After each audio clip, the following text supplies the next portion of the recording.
Mesdames, Messieurs, bonsoir. La question d'actualité de ce soir, l'intégration clé d'une Afrique entreprenante et audacieuse, relevant ses défis et les transformant en opportunités.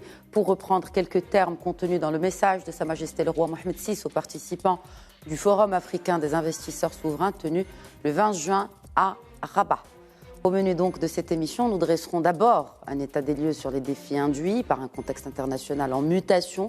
Quelle coopération multilatérale sous la houlette d'une Union africaine où les dissonances sont criantes, en témoigne le dernier sommet extraordinaire de Malabo en mai dernier.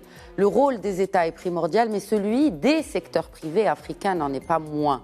Comment ainsi réussir le chantier de la zone de libre-échange africaine et surtout, comment transformer les défis en opportunités? Des questions qui exigent une synergie, des efforts et un esprit de coopération orienté vers le futur. Car in fine, l'Afrique est le continent du futur, mais dont les défis d'aujourd'hui entravent le développement et étouffent la libération de ses énergies. Nous en discutons aujourd'hui avec nos intervenants distingués. D'abord, par Skype, depuis Pretoria, j'ai le plaisir d'accueillir son Excellence, Monsieur l'ambassadeur du Maroc en Afrique du Sud. Bonsoir Youssef Amrani. Bonsoir Lalla Khadija. Bienvenue à vous sur le plateau de questions d'actu. Je suis heureux d'être ce soir avec vous. Merci. Pour partager un peu les ambitions de ce Maroc qui en veut dans sa coopération avec l'Afrique et dans son interaction internationale. Exact, nous allons en parler en détail dans cette émission. J'ai également le plaisir d'accueillir le président de la Commission Afrique au sein de la CGM, donc le secteur privé pour l'Afrique, le secteur privé marocain pour l'Afrique. Abdou Diop, bonsoir. Bonsoir Khadija, bonsoir à tous les téléspectatrices et téléspectateurs de Média 1 TV, ici et ailleurs, puisque Média 1 est maintenant présent un peu partout sur le continent. Très regardé d'ailleurs au Sénégal, tout à fait, voire en Afrique de l'Ouest. Avec des émissions qui sont même produites depuis là-bas. Absolument. Je vois que vous êtes bien informé, que vous suivez. Vous êtes un téléspectateur fidèle de Média 1 TV, Abdou Diop. Tout à fait, surtout très branché sur l'Afrique, comme toujours. Et je vais également rappeler que vous êtes directeur associé du cabinet de conseil Mazars, du cabinet de conseil international Mazars.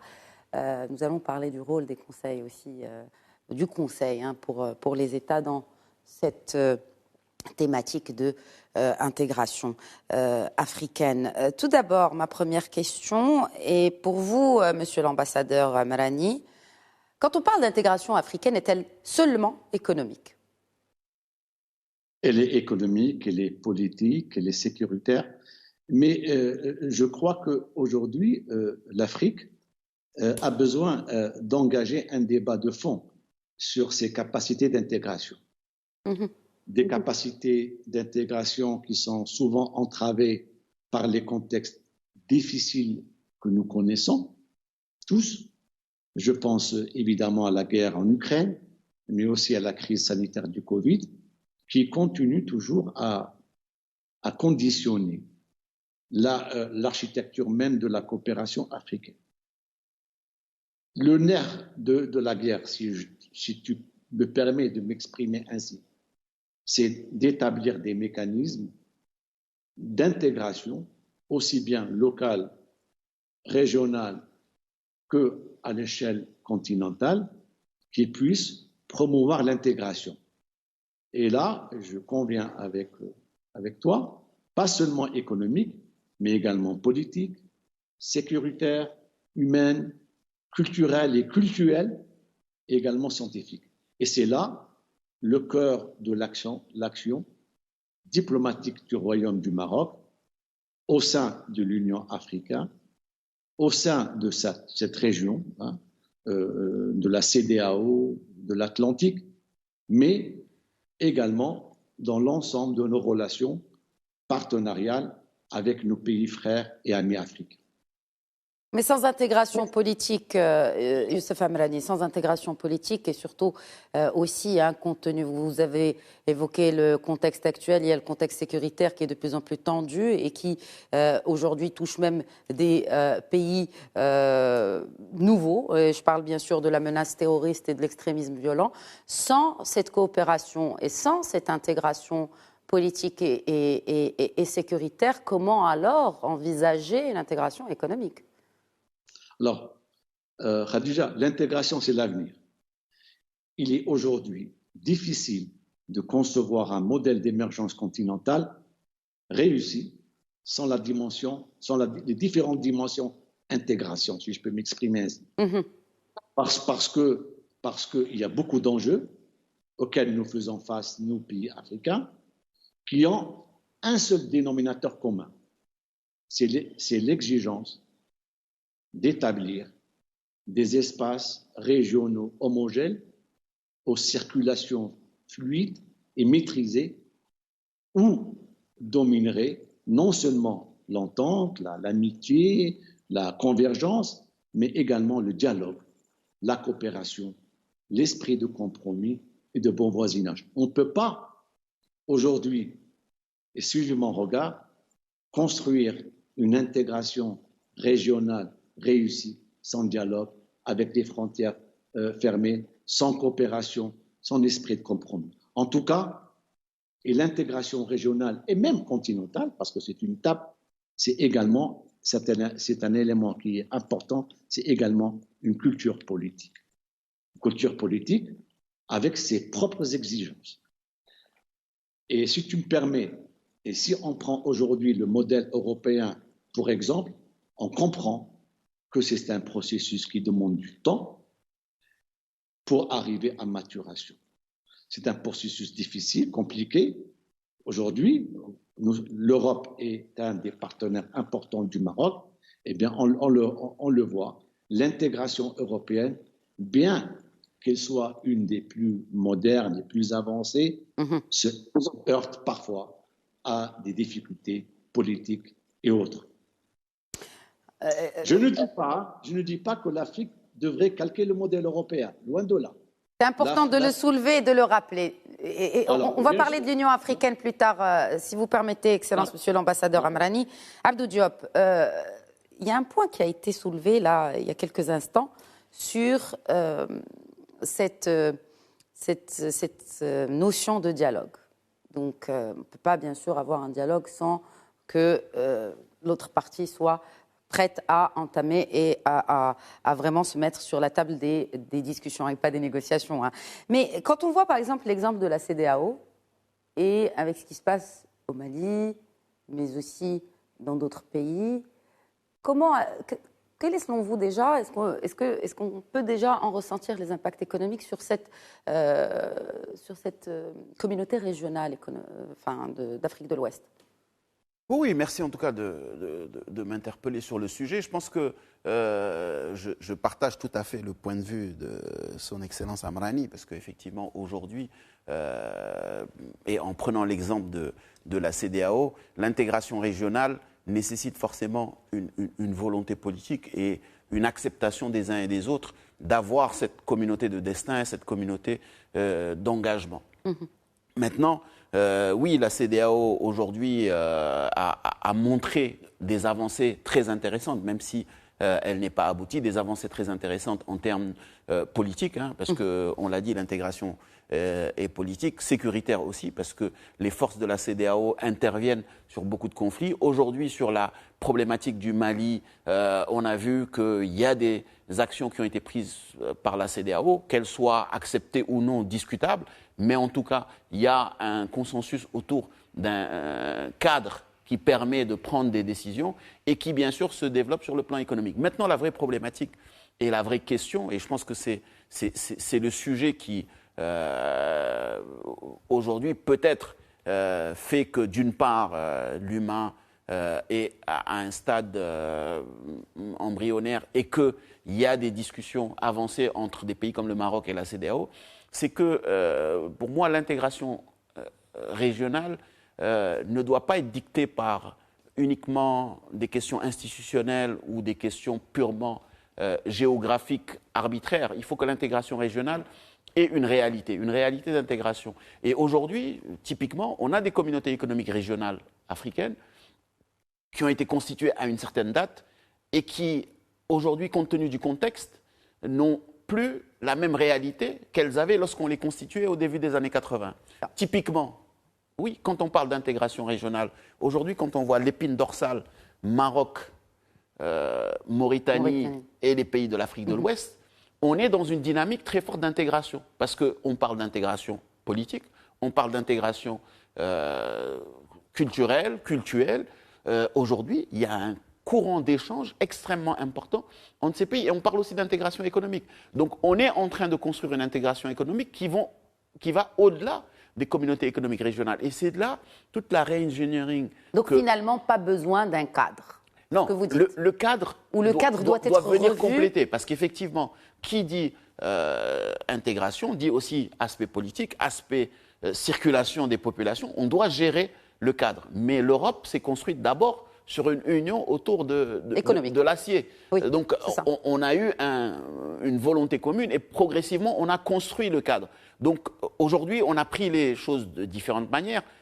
Tant mieux parce que ça a permis de construire certaines communautés économiques régionales, mais on doit aller au-delà de ce que nous avons construit jusqu'à présent pour réformer ce cadre et se dire il y a des cohérences et des réalités économiques et politiques qui font que certains pays ont noué des relations. Aujourd'hui, le Maroc est fortement intégré avec l'Afrique de l'Ouest. Quoi qu'on dise, même n'étant pas parti à cette communauté économique, je veux dire, les accords que le Maroc a avec le Sénégal ou avec la Côte d'Ivoire sont quelquefois plus avancés que des pays d'une même communauté économique régionale. Donc, aujourd'hui, la vraie réflexion, c'est comment reconstruire le cadre de l'intégration régionale. Et je pense que la dynamique qui a été construite à travers la pandémie, avec toutes les coopérations qui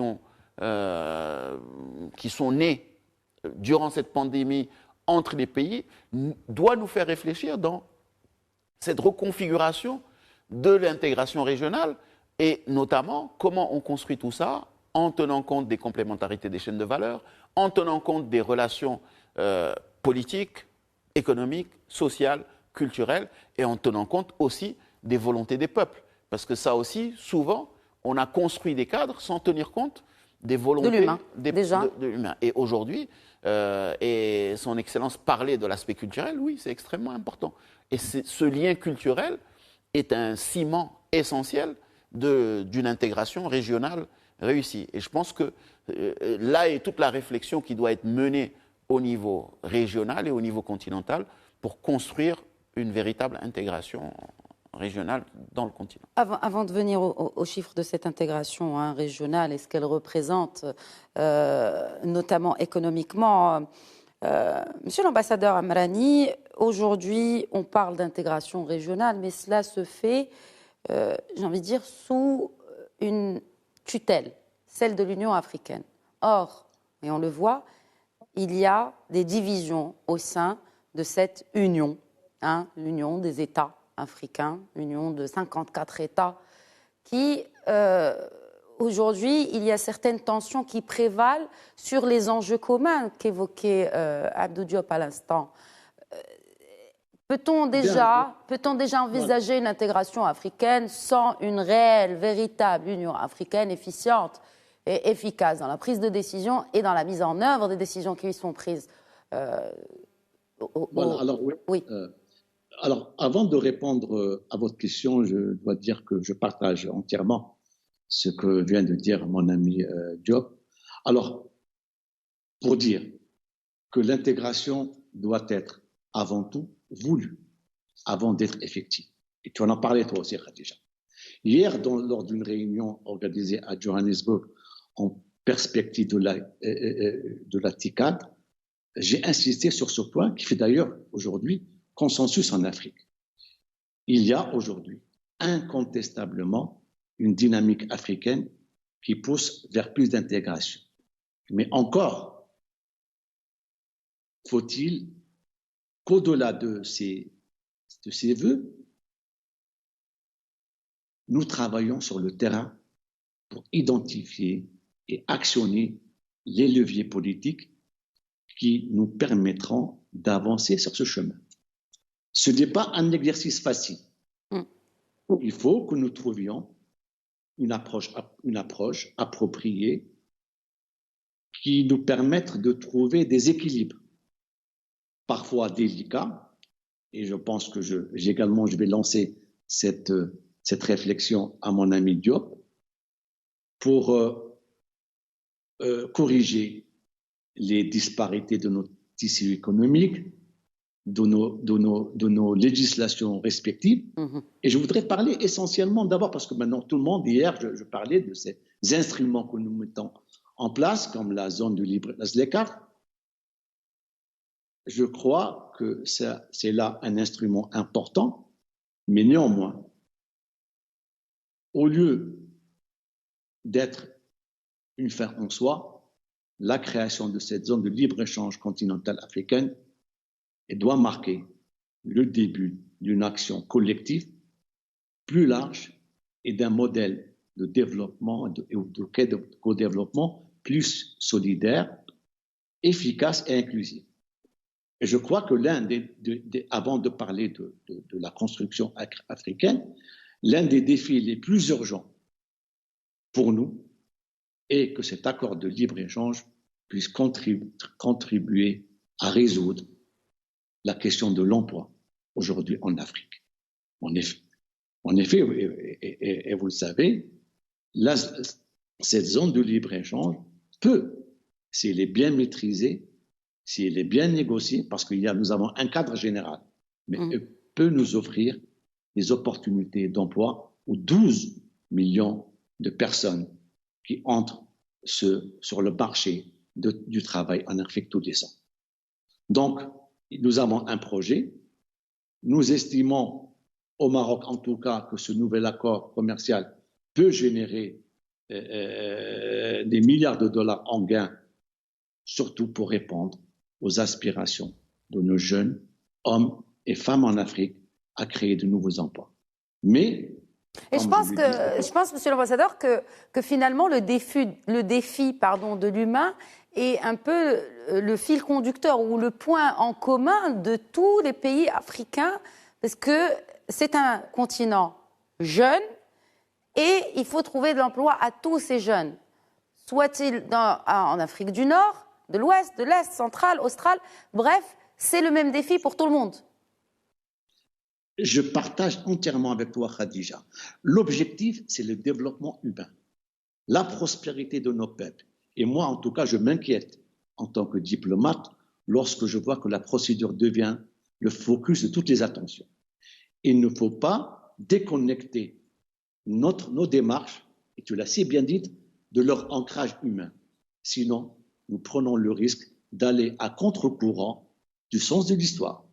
Parfois, il y a des instrumentalisations politiques indécentes qui sont opérées au détriment des populations africaines. Je le disais hier, je critiquais un peu un certain nombre d'organisations internationales qui nous parlent d'outils, mais d'approches, de démarches, mais où la dimension humaine fait défaut. Et donc, vous comprendrez bien avec moi qu'on ne peut pas aujourd'hui promouvoir, et je reviens à l'intégration régionale d'une part et la division de l'autre. Donc aujourd'hui, l'Afrique, et là je réponds tout à l'heure à ta question, a besoin de cohérence. Peut-être. Mais est-ce qu'il y a cette cohérence au sein de l'Union africaine déjà? Est-ce que cet élément humain figure dans les priorités, soit-elle déjà réaliste et réalisable de cette Union africaine? Il figure dans les textes, mais peut-être faudra-t-il aujourd'hui repenser notre logiciel d'intégration régionale. Il y a sans doute, tout à l'heure Diop en parlait, il y a des acquis à relever sur le continent. Je pense à la CEDEAO, à la SADC, et je pense aussi qu'il y a la CEMA qui fait des efforts. Cependant, l'Afrique du Nord, malheureusement, reste l'une des régions les moins intégrées du monde. C'est là où j'en reviens à la culture du dialogue, du compromis et du bon voisinage. Autant d'éléments qui ont toujours, en tout cas, guidé l'action de mon pays, le Maroc, dans ses démarches diplomatiques. Vous avez suivi également cette dernière initiative à Rabat, il y a 2 semaines, de l'Atlantique. Je crois également cette vision de Sa Majesté, pour faire de l'Afrique un véritable instrument de coopération, de dialogue, et afin de faire face à tout ce genre de défis. Très bien. Alors la question, oui, c'est vrai. C'est vrai. La question que vous posez, c'est comment aujourd'hui transformer notre aspiration commune en une dynamique régionale pour promouvoir le développement. Et Sa Majesté le roi Mohammed VI a d'ailleurs, on en parlait hier avec certains collègues africains, a dit lors de la conférence de lancement du Forum africain des investissements souverains qu'il est aujourd'hui il est temps pour l'Afrique de s'affirmer, prendre son destin en main et occuper le rang qui lui échoit dans la communauté internationale. Maintenant, est-ce que nous sommes prêts? Est-ce que l'ensemble des pays africains sont prêts pour s'engager dans cette direction? Ça, c'est une autre question. Certainement, qui reste sans réponse, et notamment auprès d'institutions telles que l'Union africaine. Vous avez évoqué ce forum de l'investissement. Parlons-en justement, Abdou Diop, vous représentez le secteur privé, n'est-ce pas? Et vous êtes aussi directeur associé dans un grand cabinet international de conseil. Aujourd'hui, et je cite le message du souverain aux participants à ce forum, l'investissement est un moteur de développement économique et social et d'intégration régionale et continentale en Afrique. Fin de citation. Quand on est face à ce défi de développement aujourd'hui, et ce ne sont pas les initiatives qui manquent, les initiatives de la Banque africaine de développement, d'autres institutions internationales ou régionales ou continentales, mais c'est là où le bas blesse finalement, c'est l'investissement pour le développement. Je ne vais pas vous demander s'il y a une recette miracle pour débloquer cela, mais au moins le rôle puisqu'on a parlé du rôle des États, parlons du rôle du secteur privé pour cet investissement africain, Made in Africa, by Africa. Je pense que justement, cette initiative de mettre en commun les fonds souverains africains est une initiative qui vient compléter le dispositif qui existe. Effectivement, on a tous ces bailleurs de fonds multilatéraux et bilatéraux qui sont dans une dynamique de financement d'infrastructures, que ce soit locales ou transpays, mais avec une dynamique d'équilibre entre les différents pays. On a le secteur privé qui investit sur le territoire national et qui investit à l'international. Et aujourd'hui, le secteur privé marocain en est le bon exemple, avec tout le développement qu'on a connu ces 20 dernières années sur le continent. Maintenant, l'avantage d'avoir dans le jeu les fonds souverains, c'est que ça permet justement de créer cette dynamique dans le chaînon manquant du maillage. Pourquoi? Parce que ces fonds souverains, aujourd'hui, qui restés sur leur territoire, peuvent ensemble accompagner des projets d'infrastructure à grande dimension. Prenons l'exemple du gazoduc Nigeria, le gazoduc atlantique Nigeria-Maroc, qui va vers l'Europe. Aujourd'hui, c'est une initiative qui est partie, bien sûr, c'est une initiative d'abord royale avec le président Buhari, mais qui, à la base, a fait l'objet d'une signature entre le fonds souverain ITMA du Maroc et le fonds souverain nigérian. Aujourd'hui, il y a pas moins de 7 fonds souverains qui se sont engagés sur cette dynamique de projet continental. On n'aurait pas pu avoir les avancées qu'on a s'il n'y avait pas cet engagement des fonds souverains. Parce que beaucoup d'acteurs, aujourd'hui, les multilatéraux, nous parlent énormément d'arrêter de financer le gaz. Arrêter de financer le gaz. Or, pour nous, la transition énergétique passe par le gaz. Parce que si on arrête de financer le gaz, on va aller sur le charbon. Oui. Donc, c'est des projets où les multilatéraux hésitent à aller. Et c'est les fonds souverains qui, à l'initiative, ont mis les premiers éléments qui font qu'aujourd'hui, on est en avancée. Et on est en avancée, d'autant plus que le Sénégal et la Mauritanie ont trouvé le gaz, ce qui permet de créer une dynamique sur 2 tronçons qui permet d'avancer plus vite. Donc, aujourd'hui, cet investissement qui est porté par des fonds souverains et qui vont être accompagnés par le secteur privé, parce que sur tout le corridor, le secteur privé va s'engager. Alors, quand vous dites le secteur privé, c'est les secteurs privés. Oui. Vous pensez que maintenant, les secteurs privés de cette région-là ont accordé leur violon, même si, et notamment par rapport à l'adhésion du Maroc à la CEDEAO, il y avait quelques petites réticences du secteur privé. de certains secteurs privés d'Afrique de l'Ouest. Je pense que justement, il faut qu'on déconnecte l'adhésion, qui est un acte, je dirais, institutionnel, et la réalité de la coopération entre le secteur privé. Parce qu'aujourd'hui, la réalité, c'est ce que je disais au début, la réalité, c'est qu'il y a une vraie coopération entre le secteur privé du Maroc et des autres pays de la région. Et donc, oui, le secteur privé, sous la coupole de ces fonds souverains qui travaillent ensemble, vont être embarqués, chacun à partir de son pays, pour travailler ensemble sur ce corridor.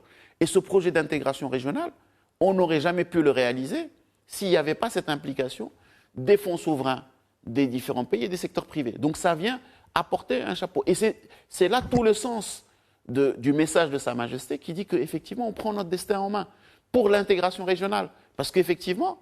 Et pour la sécurité énergétique. Oui, sécurité énergétique, intégration régionale et développement du continent. Je veux dire, l'Afrique ne pourra pas se développer si ce n'est pas les Africains qui en prennent l'initiative.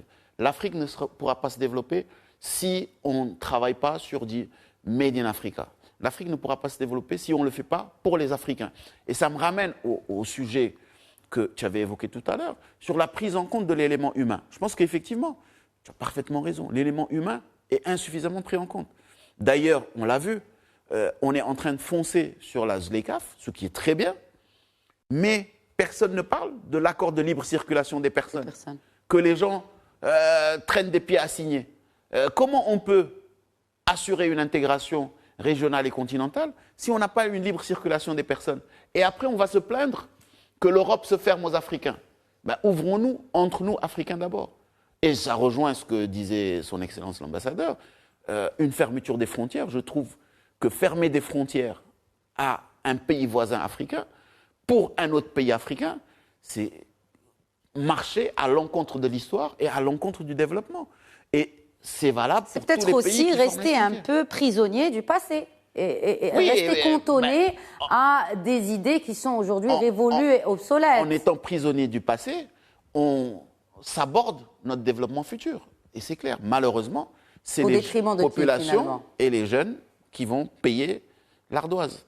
Ce qui est dommage. Mais aujourd'hui, il est certain que si on veut construire cette intégration régionale, il est essentiel que la libre circulation des personnes fonctionne. Aujourd'hui, qu'est-ce qui fait que le corridor du Maroc vers l'Afrique de l'Ouest fonctionne? C'est qu'il y a une libre circulation des personnes. Les personnes vont et viennent comme ils veulent. Les personnes s'installent dans les pays comme ils veulent. Et c'est ce qui permet justement de créer cette communauté de destin. Et tant qu'on n'a pas cette volonté politique de créer la communauté de destin, on a beau faire des plans d'intégration régionale, on n'y arrivera pas. Et ça, c'est essentiel dans la dynamique d'intégration régionale. Alors, vous avez parlé de la ZLECAf. Justement, parlons-en un peu davantage. Oui, monsieur l'ambassadeur Amrani, vous avez quelque chose à ajouter peut-être? Oui, peut-être deux exemples. D'abord, ce que fait l'OCP en Afrique en matière de développement agricole.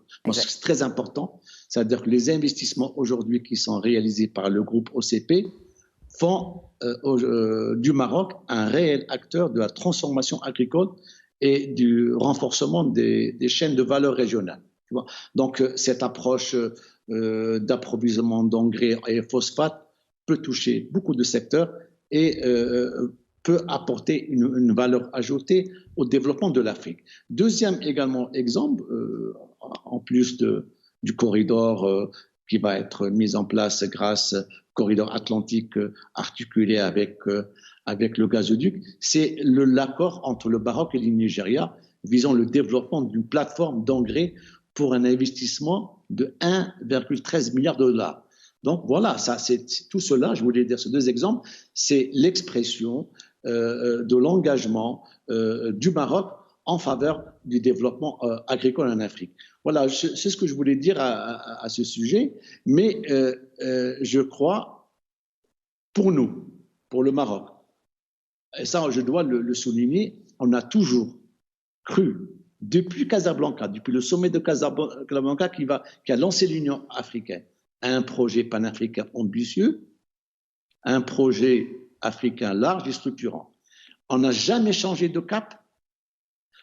On reste fondamentalement et indéfectiblement attaché à l'Afrique comme l'a souligné à plusieurs reprises Sa Majesté le roi Mohammed VI. Parce que nous croyons en une Afrique renouvelée, une Afrique qui se construit, et il faut continuer. Bien sûr, il nous reste un long chemin à parcourir, car les défis sont complexes. Et là, tu me permettras tout à l'heure de rebondir sur ce que tu viens de dire sur le rôle de l'Union africaine. Parlons-en du rôle de l'Union africaine, alors que vraiment aujourd'hui, vous avez évoqué tout à l'heure ces investissements de l'OCP, aujourd'hui plus que jamais, l'Afrique est face à un défi qui est, on a parlé des défis énergétiques, mais avant même de parler des défis énergétiques, c'est le défi de la sécurité alimentaire. Alors comment l'UA finalement répond à cette urgence de la sécurité alimentaire, bien sûr induite non seulement par la guerre en Ukraine, mais aussi par le changement climatique, parce que in fine, c'est l'Afrique qui subit le plus les dommages collatéraux du changement climatique et des sécheresses. Donc, est-ce qu'il n'est pas temps vraiment qu'on mette de côté les divergences et qu'on pense à une souveraineté africaine, mais pas que de pays. On ne parle pas ici de souveraineté en tant que pays, mais d'une souveraineté multilatérale qui concerne, on ne parle pas d'avenir, mais tout simplement vitale pour des millions, des dizaines de millions d'Africains. Non, j'allais parler en anglais. Je partage entièrement cette vision. L'Afrique aujourd'hui doit opérer un changement de paradigme. Parce que ce qui compte, ce qui est important, c'est comment réaliser un développement économique et social plus juste et plus équitable. Il ne faut pas oublier la dimension humaine. Notre action, elle doit être commune et doit continuellement se focaliser, et je vais être très franc sur plus de justice sociale, de démocratie, de développement humain, avec aujourd'hui pour exigence première de créer des grandes opportunités de travail pour nos jeunes. Les idéologies are outdated. C'est terminé. Maintenant, on nous attend sur le terrain. Est-ce que nous sommes prêts aujourd'hui, avec les instruments que nous avons, est-ce que nous sommes prêts à atteindre un niveau de stabilité pour créer, comme dit le président Ramaphosa en Afrique du Sud, une Afrique prosperous and audacious Africa. Prospère et audacieuse. Plus que jamais de paix et de croissance pour soutenir l'émergence du continent. Donc, il nous faut un leadership, il nous faut de la vision et commitment et un engagement. Je dirais, grâce à Dieu, aujourd'hui, au Maroc en tout cas, nous avons ces éléments existent. Un leadership, une vision claire, lui c'est Sa Majesté Mohammed VI, une vision claire, celle d'une Afrique audacieuse et prospère, et un engagement avec nos partenaires.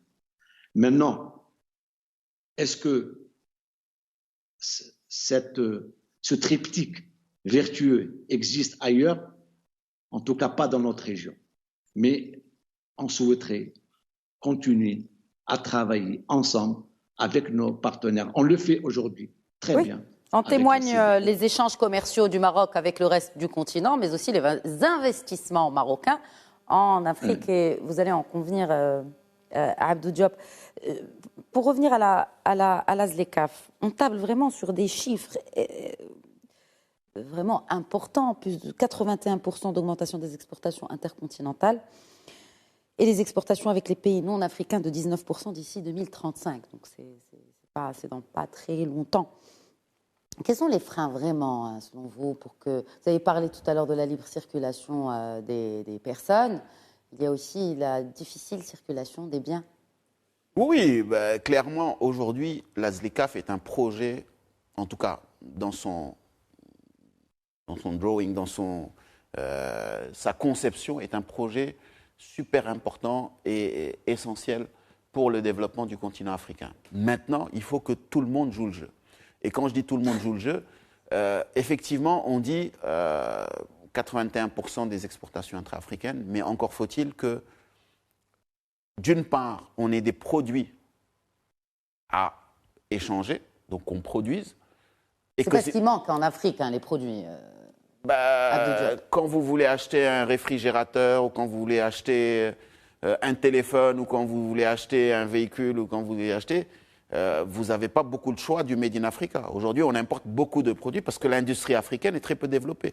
Quand vous voulez acheter du chocolat... Parce qu'il y a d'abord l'enjeu de l'électrification. Oui, c'est pour ça que je dis il faut qu'on produise ce qu'on va échanger. Donc il faut une vraie dynamique d'industrialisation. Que ces produits puissent se déplacer déjà.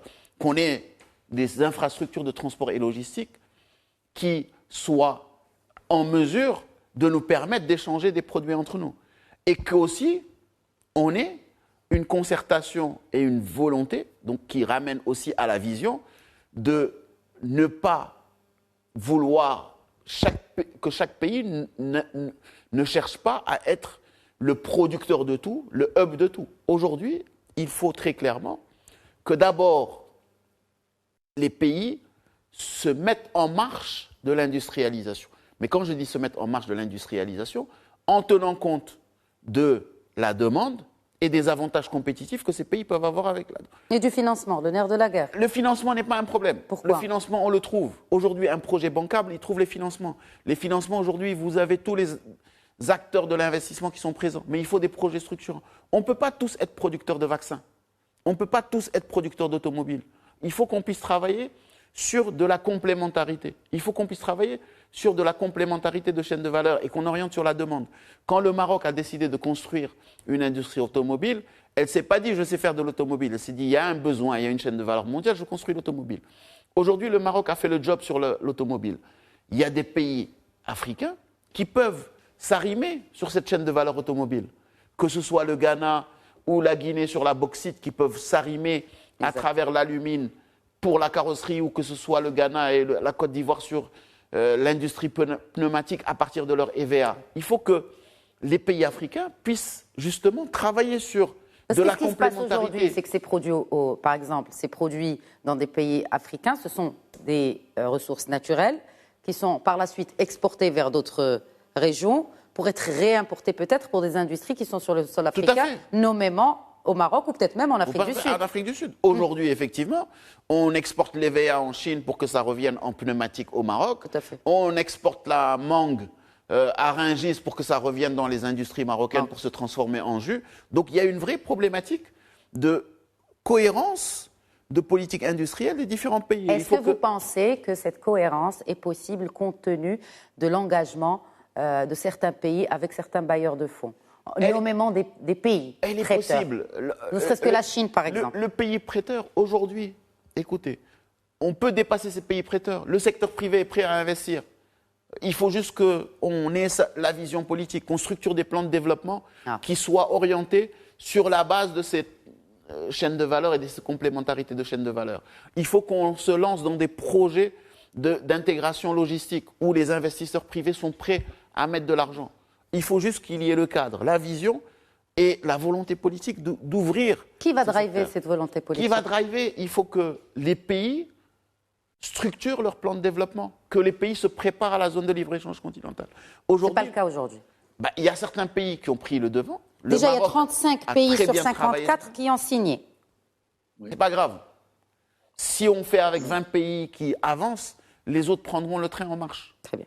35, c'est déjà très bien. Mais il faut que chaque pays fasse le travail nécessaire et puisse dire qu'est-ce que j'ai à apporter sur la table de la zone de libre-échange continentale. Où est-ce que je vais apporter de la valeur pour mon pays et mes populations ? Mais que je ne me dise pas, non, je suis pays de la CEDEAO, je vais citer pour n'embêter personne, je ne peux pas être d'un côté le Sénégal, de l'autre côté la Côte d'Ivoire et chacun vouloir faire la même chose. Non, il faut qu'on puisse ensemble se mettre sur une table et dire, bon, voilà là où on peut apporter de la valeur et surtout apporter de la valeur sur la base de comment on peut s'arrimer à des chaînes de valeur qui sont déjà existantes sur le continent. Concertation. Et c'est valable pour le coton malien, béninois, c'est valable pour les fruits de la région, c'est valable comme ce qu'on a fait aujourd'hui. Son Excellence Amrani parlait de l'OCP. Ce que l'OCP est en train de faire en Éthiopie avec l'Éthiopie est typiquement le type de choses qu'on doit faire. Effectivement, il y a le savoir-faire et le phosphate marocain qui s'allient au gaz et au potentiel régional éthiopien pour construire une industrie de l'engrais. Et donc s'arrimer à une chaîne de valeur qui va permettre à l'Éthiopie, 100% importateur aujourd'hui d'engrais, d'être exportateur demain. Donc c'est comme ça qu'on doit travailler ensemble. Et aujourd'hui, le Maroc est en train de faire un travail colossal. Ce qu'on a fait, effectivement, qu'on est en train de faire en Éthiopie, qu'on est en train de faire au Nigeria, qu'on est en train de faire dans différents pays, démontre cette volonté. Et par l'exemple qu'on peut avancer ensemble en bilatéral et en multilatéral. En multilatéral. Surtout en temps où, effectivement, le multilatéralisme est très remis en question et puis les cartes sont en train d'être redistribuées. Oui, monsieur l'ambassadeur Amrani. Je voulais vous donner un exemple concret. Dites-nous. J'étais fier, il y a 4 jours, d'être marocain, ici en Afrique du Sud, grâce à des jeunes femmes et hommes marocains qui ont participé à la foire Foodex. La délégation marocaine est venue avec 10 entreprises. L'importance du secteur privé est fondamentale parce que le secteur marocain est agressif et présent. Alors, ils sont venus ici pour participer à une foire. Il y avait des entreprises de Tétouan, de Dakhla, de Laayoune, avec un stand aménagé d'une manière impeccable, avec de la documentation uniquement en anglais, très important. C'est-à-dire que le secteur privé marocain, ces jeunes Marocains ont compris la finalité d'explorer des marchés étrangers. Donc, très bonne documentation de bonne qualité, bien documentée.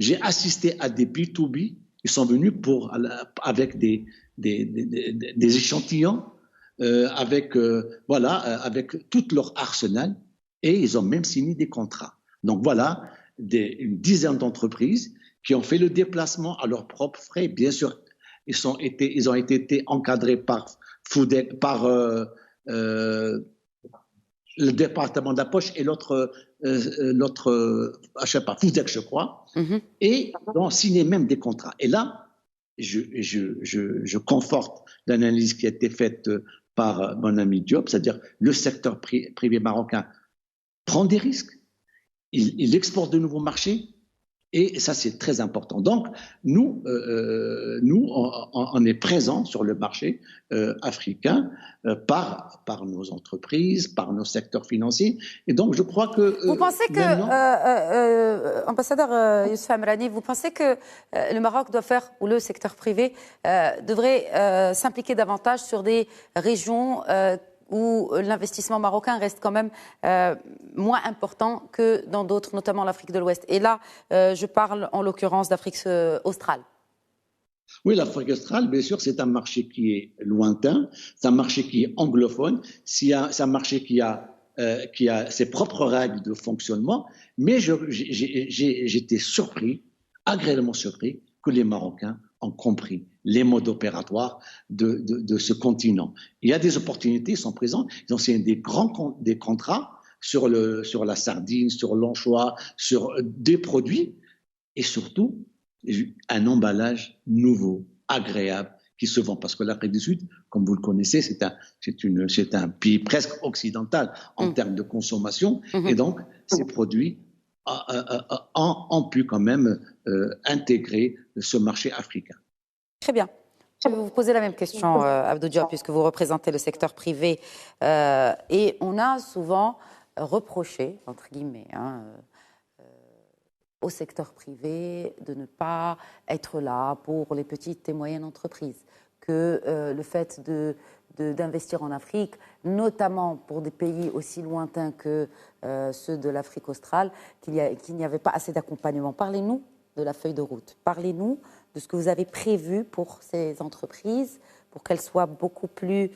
pour que ce marché, ces marchés africains, au pluriel, soient plus accessibles pour elles.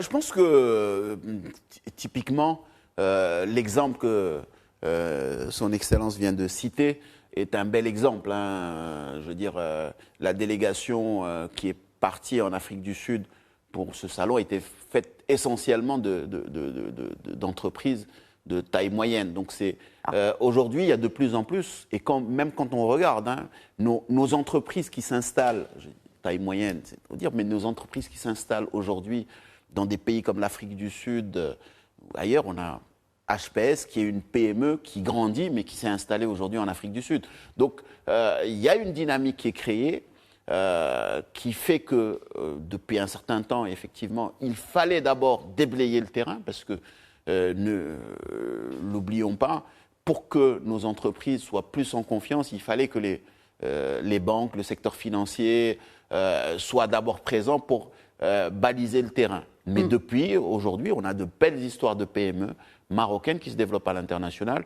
Et aujourd'hui, dans la plupart des missions qu'on fait à l'international, et en particulier sur le continent africain, 80% des entreprises qui accompagnent sont des PME. On l'a vu quand on est parti. Et on fait beaucoup de pays d'Afrique australe aujourd'hui. On était, il y a quelques mois, à la foire de Durban, où effectivement il y a eu une délégation aussi marocaine qui était présente et avec une grosse assistance de l'ambassade chaque fois qu'on est présent dans sa juridiction. On prépare des déplacements dans des pays comme le Kenya, les Comores, Madagascar. Donc il y a une exploration beaucoup plus large de pays du continent. Aujourd'hui, il n'y a plus cette question de frontières géographiques francophones ou anglophones, Afrique de l'Ouest ou australe. Aujourd'hui, on va là où il y a des opportunités pour des entreprises marocaines et bien sûr avec les entreprises marocaines qui ont la volonté aussi de se développer à l'international parce qu'il s'agit d'abord d'un acte volontaire d'aller à l'international. Et qu'en est-il des entreprises africaines qui désirent investir au Maroc? Est-ce qu'il y a une... Déjà, comment évaluez-vous le trend de ces investissements de pays africains frères dans le royaume? Depuis 4 ans, il y a une dynamique très forte qui a été engagée et qu'on fait notamment en partenariat avec l'Agence marocaine de développement des investissements et des exportations. C'est que nous réalisons beaucoup de sessions Invest in Morocco au niveau africain. Et encore une fois, je vais citer l'Afrique du Sud, où lors du dernier forum AIF qu'on a fait physiquement, qui datait de 2019, juste avant la pandémie, on a fait une très belle session, avec la présence de son Excellence, de Invest in Morocco pour les investisseurs sud-africains.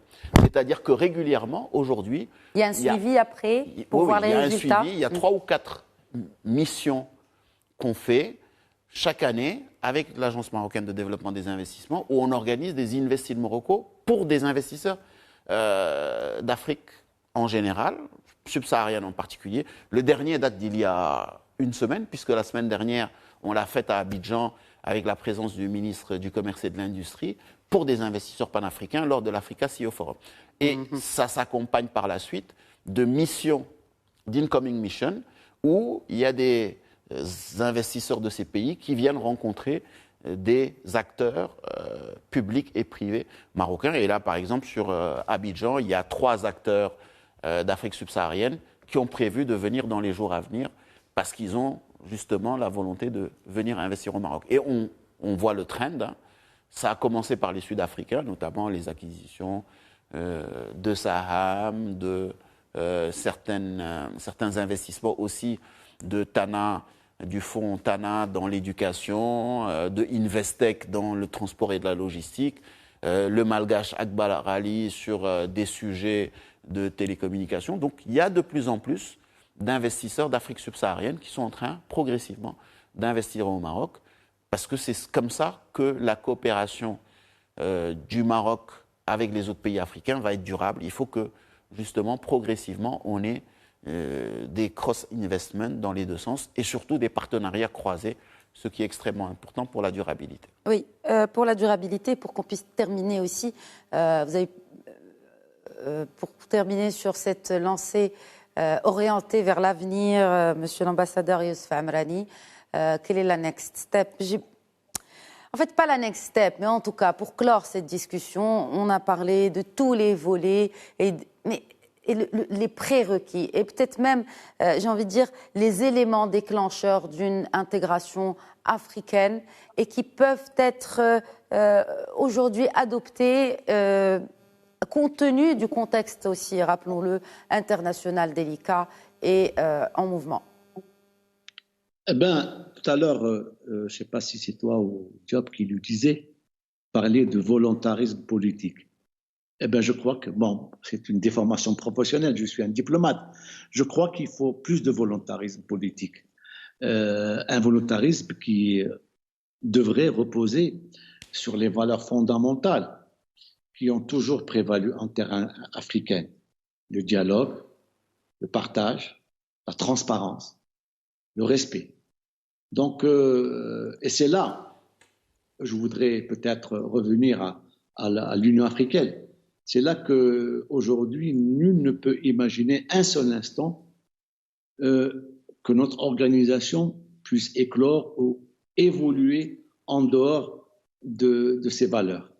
Donc, nous ne devons pas le permettre au risque de trahir notre propre identité. En tout cas, il s'agira de conjuguer nos démarches, aussi bien en interne, en régional et en continental, mais honorer surtout notre conviction africaine et notre histoire partagée, parce qu'en fin de compte, on a ces valeurs culturelles, cette histoire commune, cette identité.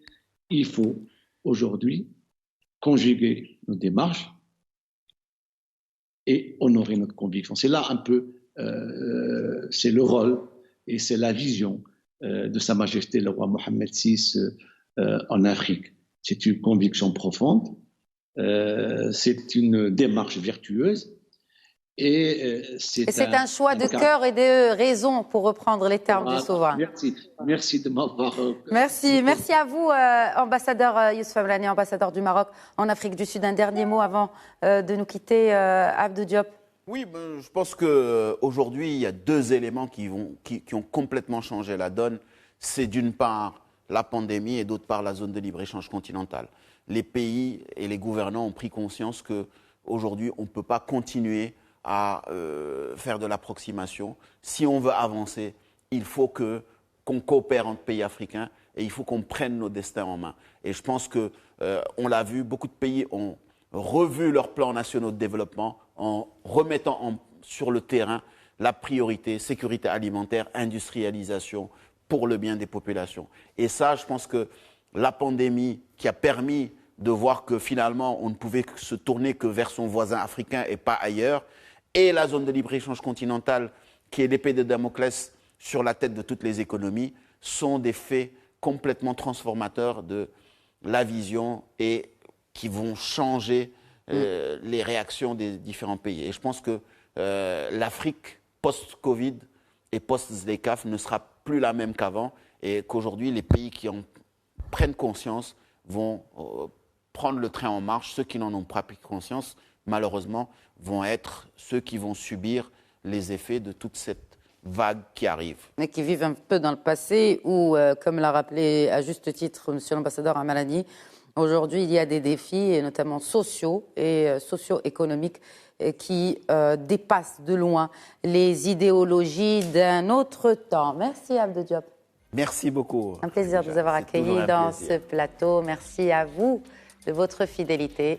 Merci encore une fois à Monsieur l'ambassadeur. Merci de votre fidélité. Très bonne soirée.